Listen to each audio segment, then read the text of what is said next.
Hello everyone and welcome back to The Quest. I'm your party lead Takeda, and today we're starting this new crafting series making every item in Dragon Quest. As you may know, it can be really expensive to get a hold of affordable DQ merch outside of Japan, so we're creating this series to help fans make their own DQ goodies. Today we'll be starting with something simple, the highly collectible mini medal. This will be a very simple and easy project to make with just some basic supplies from your local hobby store. The first thing you're going to want to do is go to Google and look up Dragon Quest mini medals. Find a good photo that you can use as a pattern, print it out in black and white. You might have to edit the coloration a little bit so that you can get crisp, hard lines. And if you have Photoshop, you can get a little bit more specific with this. Basically, all you need to do is play with your printer settings and find the size of the mini medal picture that works for you. I chose this size. It fits nicely in my palm and is about the size of a silver dollar. And that might be too big for some people. I don't know what's exactly canon, but that feels right to me, so that's what I'm going to do. Once you've found the size that works, you're going to want to print two copies off. One you're going to use for the outside edge and the general shape, and the other you're going to make a pattern like this to accurately cut out the star shape and the circle dots that will go around the edges. You're going to want to cut out at least two of these holes, and I'll explain why later. Now onto the supplies. You're going to make the coin out of this 5mm and 3mm EVA foam. You can find this at almost any hobby store, and the color doesn't matter. The only important thing is that you get something that doesn't have a lot of flex to it for the base. You're going to use the thinner 3mm foam for the accent details and the thicker 5mm for the actual coin base itself. When you're working with darker colored EVA foam like this, you'll want some kind of pen, silver, gold, something like that will stand out sharply against the black for your cut line. An extra step that can make this a lot easier is if you happen to have some kind of can or something laying around that's the exact diameter of the circle that you're trying to make, which my contact cement happens to be, you can use that to sort of punch the EVA foam, giving yourself a little seam that will make it a lot easier to guide your blade as you cut. When working with this type of foam, you're going to want to always have a fresh blade for cutting. EVA foam can dull your blade very quickly, and it can give you very jagged edges, so always use a new blade. You're also going to want to keep your blade perfectly perpendicular to your cutting surface, because you want a nice flat edge that doesn't bevel in or out.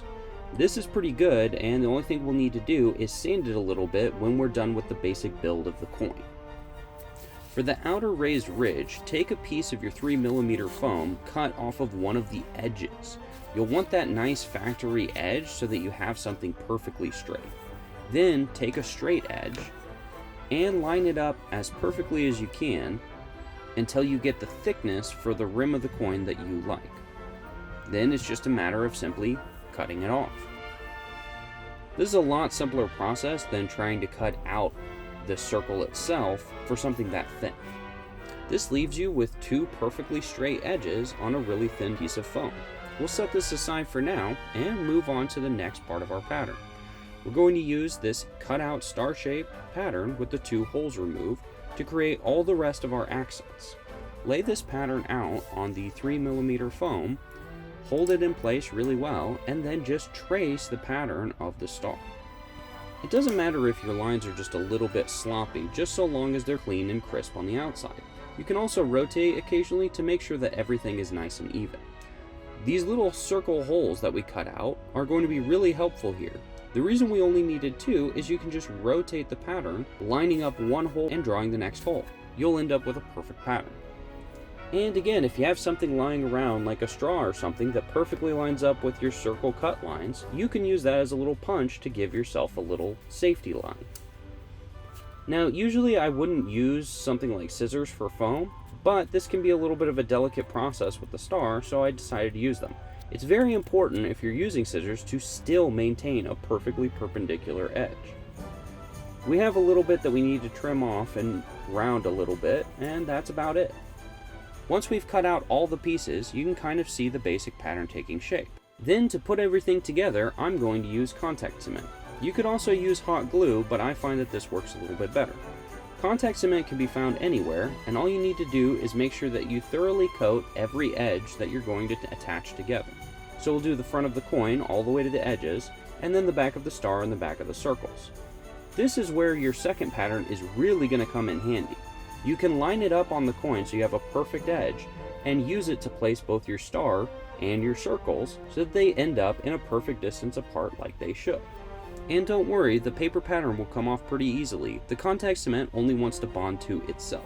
And if you do it all correctly, it should look a little something like this. Then we'll put contact cement on the bottom edge of the thin strip of foam we cut before and put it all around the coin. And there you have it. With some very simple supplies and very basic tools, you can end up with a really nice piece like this. The only thing we really need to do now is sand the outside edge so everything looks smooth where the two layers meet. Dremel makes easy work of this, but you can also just use basic sandpaper. The last thing we need to do before painting is seal the foam by using a heat gun. Now a hairdryer or something won't work for this, but if you don't have a heat gun, you can just seal your foam piece with a few layers of Mod Podge. I'll heat up every surface for just a few seconds and the foam will sort of seal itself. Now my apologies, I accidentally deleted one clip when I was recording this, but all I've done here is taken a product called Plasti Dip and coated this about 3 times, waiting a half hour between coats. And that seals us up nicely and keeps the slight flexibility of the foam when we go to paint. For painting, we're going to be using this Rust-Oleum metallic gold spray paint. I've tried a couple different methods. This is one of the best options you can find locally at Walmart or Lowe's. You're going to want to put 3 coats on this. And boom, there you have it. That's all there is to it. A very simple project, and it looks really solid. That paint and Plasti Dip combo gives you a really nice semi-mirror finish that I think is excellent for something like this. Now it might cost between about $30 and $40 for all the materials for this, but you'd have so much that you'd be able to make dozens of these things, and isn't the point of a mini metal to collect a ton of them? Here's my old one and the one that we made in this video. You can see that I've already improved the method quite a bit, and this newer version looks a lot better. I'm pretty happy with it, and I think this is a really fun, simple project that you can do at home with friends or with kids. I hope you all enjoyed the video, and I hope you have fun making a few of these things. Please leave a comment of what you would like us to make next. It can be anything in the entire Dragon Quest world. And I want to once again quickly thank you all for all of the love and support that you've shown this channel so far. We've already passed 100 subscribers, and we've only been doing this for about 2 months. We're really excited about all of the enthusiasm you guys are showing, and we hope that more of you will reach out to us and share your thoughts and feedback as we try to build this community of questers together. Thank you so much for being here, and thank you so much for helping our party grow.